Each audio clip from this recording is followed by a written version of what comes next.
بسم الله الرحمن الرحيم الحمد لله رب العالمين. caawa waxaan idin la wadaagi doonaa warbixin ku saabsan xilka qaadis iyo magacaabis ku saabsan xubnaha golaha wasiirada ee dowladda Koonfur Galbeed Soomaaliya. ugu horeen wuxuu madaxweynaha dowladda Koonfur Galbeed Soomaaliya Mudane Cabdicasiis Xasan Maxamed Laftigaleen uu xilka qaadis ku sameeyay wasiir dowlaha wasaaradda arrimaha gudaha iyo sidoo kale wasiir ku-xigeenka wasaaradda shaqada iyo shaqaalaha ee dowladda Koonfur Galbeed ayadoo dhanka kale ka soo baxday xafiiska madaxweynaha warqad ku saabsan magacaabid xubnaha golaha wasiirada ee dowladda Koonfur Galbeed xeer madaxweyne 28 kuna saabsan magacaabid xubnaha golaha wasiirada ee dowladda Koonfur Galbeed Soomaaliya.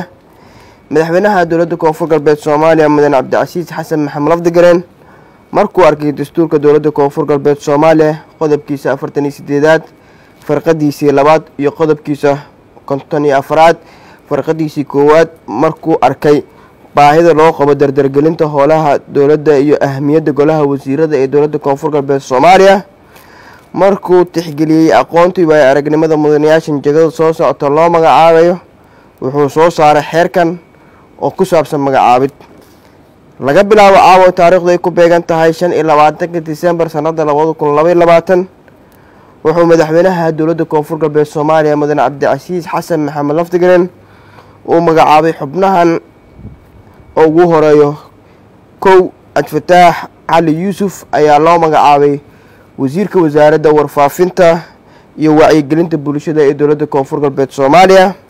2 Cabdullaahi Maxamed Aadan ayaa loo magacaabay wasiir dowlaha wasaaradda arrimaha gudaha dowladaha hoose iyo dib-u-heshiisiinta dowladda Koonfur Galbeed.